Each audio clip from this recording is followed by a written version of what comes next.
பாரு அமைதியாயிடுச்சு. அது எப்படி? அதுக்கு எதனா சாத்தியம் இருக்கான்னு இருக்கே. இன்னைக்கு நடந்த எபிசோட்ல பாரு கொஞ்சம் அமைதியாயிட்டாங்க. எதனால? அவங்களுக்கும் திவ்யாவுக்கும் ஒரு பெரிய பிரச்சனை இருந்துச்சு. அந்த பிரச்சனையுடைய உச்சத்தை கொஞ்சம் கொஞ்சமாக பிளான் பண்ணி அவங்க வந்து பாருவை கண்ட்ரோல் பண்ண முடியாத கோவத்தில், பாருக்கு எதிராக பேச வேண்டிய கட்டாயத்தில் இருக்க எக்ஸைட்மெண்ட்டில் அந்த கோவத்தை மற்ற எல்லார்ட்டையும் காட்ட, அது மொத்தமாக அவங்க நல்ல கேப்டனாக இல்லை, அதாவது வந்து ஹோட்டலுக்கு கேப்டனாக இல்லைன்னு சொல்லிட்டு அவங்கள அந்த ஹோட்டல் எபிசோடில் அவங்கள ப்ரொமோஷன் பண்ணிட்டாங்க.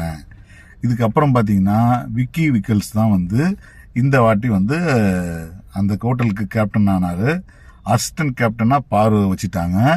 இவங்க எல்லாத்துக்கும் ஓட்டு போட்டது யாருன்னு பார்த்தீங்கன்னா நம்ம பிக் பாஸ் டீம் தான். மொத்த டீம் தான் பாருக்கு ஆதரவாகவும் திவ்யாவுக்கு எதிராகவும் பேசினாங்க.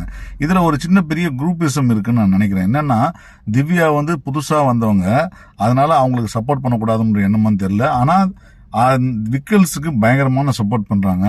இந்த நிகழ்ச்சி முழுக்கவே பார்த்தீங்கன்னா நேத்தி தான் வந்து பெரிய அளவுக்கு கலவரம் இல்லாத சத்தம் இல்லாத ஒரு எபிசோட வந்து நேத்தி பார்த்தேன். நான் உண்மையாகவே வந்து எனக்கு நேத்தி தான் அந்த கொஞ்சமாவது கண்டென்ட் சைடில் வந்து கான்சன்ட்ரேட் பண்ணாங்க.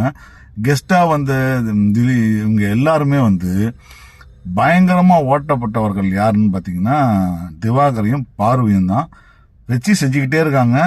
அவங்களுக்கு புரியுது, ஆனாலும் வேற வழி இல்லாமல் அது திரும்ப திரும்ப வந்து அதை வந்து சரின்ற மாதிரியான ஒரு நாங்கள் சரிதான் அப்படின்ற மாதிரி ஒரு எண்ணத்தில் வந்து வேலை செஞ்சுட்டு இருக்காங்க.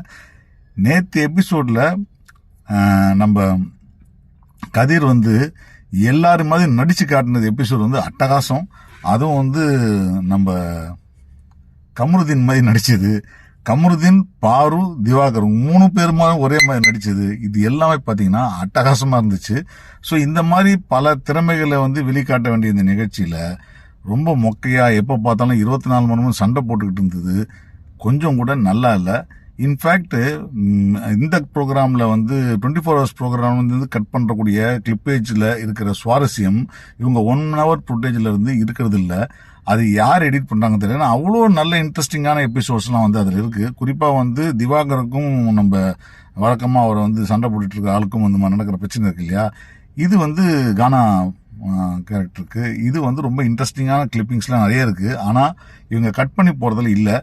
இருந்தாலும் இந்த வாரத்தில் ஓரளவுக்கு திவ்யாவும் கிட்டத்தட்ட வந்து ஒரு இன்ட்ரெஸ்டிங்கான பர்சனாக தான் இருக்காங்க.